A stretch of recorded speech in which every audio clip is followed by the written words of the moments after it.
Momen inersia dan titik berat. Apa itu momen inersia? Yang pertama, momen inersia menyatakan sifat kelembaman sebuah benda. Kelembaman merupakan sifat benda untuk mempertahankan posisinya. Apabila benda tersebut diam, maka benda tersebut akan berusaha mempertahankan dirinya untuk tetap diam. Dan apabila bergerak, maka sebaliknya. Perhatikan gambar berikut. Daun dan orang yang terjatuh menjatuhkan diri di jaring. Maka lihatlah daun tersebut.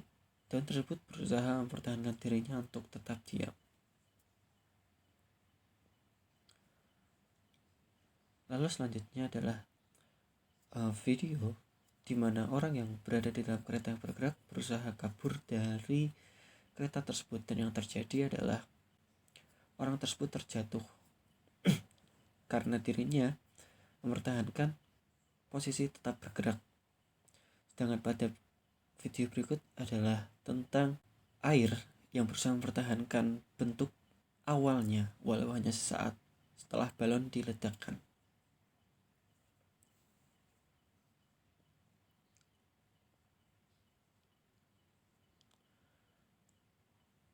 Dan lalu yang terakhir adalah video truk vs pick up. Apa yang terjadi? Truk menelindas mobil yang lebih kecil daripada dia karena truk memiliki momen inersi yang lebih besar daripada mobil yang kecil.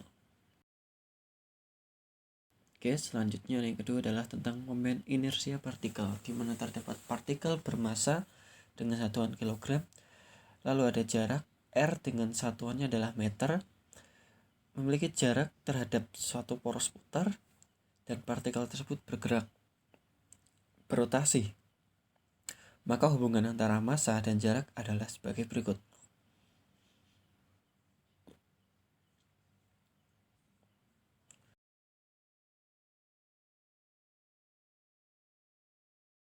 I sama dengan mr kuadrat, di mana I sama dengan momen inersia, M adalah massa, dan R adalah jarak.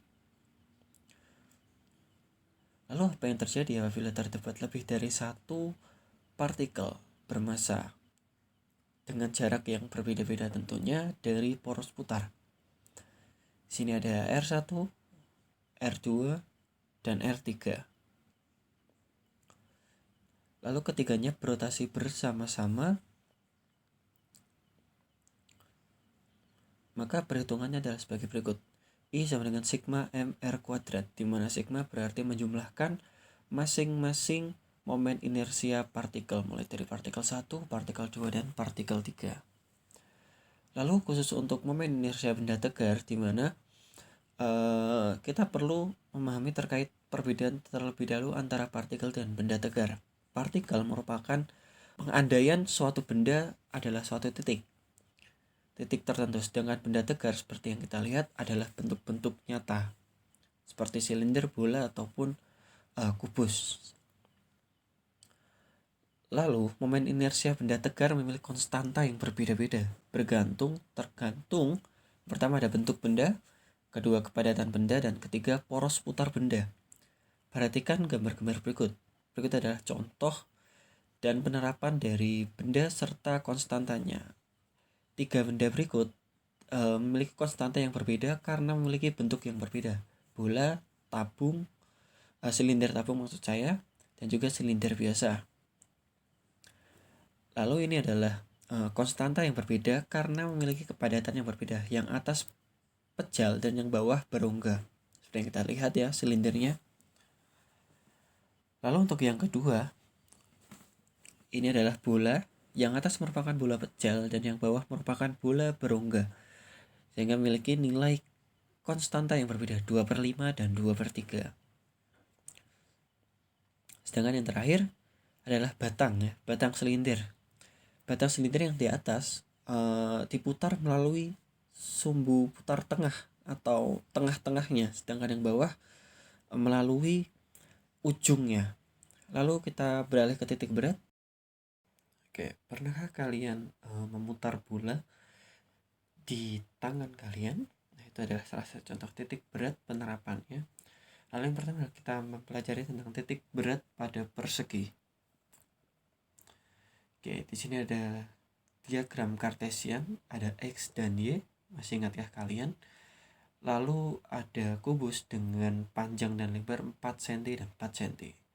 Untuk menentukan titik berat, maka diperlukan titik tengah. Selanjutnya, tarik titik tengah ke sumbu Y untuk mendapatkan nilai X0. Di sini X0-nya setengah dari 4 cm adalah 2 cm. Dan lalu tarik titik tengah menuju sumbu X untuk mendapatkan nilai dari Y0, yakni di sini 4 cm bagi 2 adalah 2 cm, sehingga X0 dan Y0-nya adalah 2 cm, sehingga titik beratnya adalah X0, Y0, maka 2,2. Oke, lalu selanjutnya adalah titik berat persegi panjang, di mana terdapat kartesian. Lalu persegi panjang 6 kali 4 cm. Lalu cari titik tengahnya. Tentukan nilai X0 adalah 3 cm dan nilai Y0 adalah 2 cm, sehingga titik beratnya adalah 3,2. Lalu selanjutnya adalah titik berat pada lingkaran. Sebenarnya pada prinsipnya titik berat lingkaran menggunakan jari-jarinya saja sudah cukup.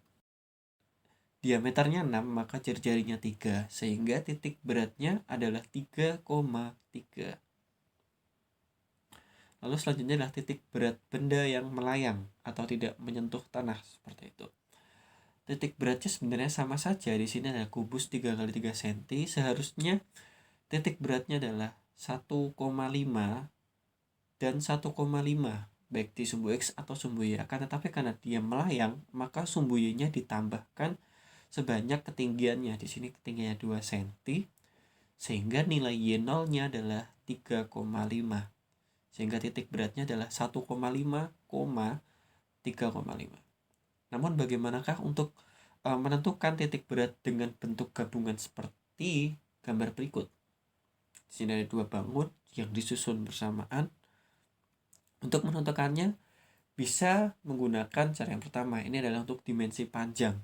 Kalau yang tadi adalah luas, nah ini adalah panjang. Misal ada batang dengan panjang tertentu disusun dengan suatu bentuk tertentu. Cara mencarinya seperti apa? Nah, menggunakan rumus yang ini.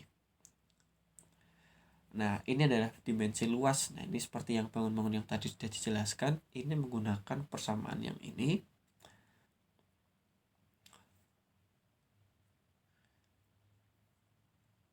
Oke.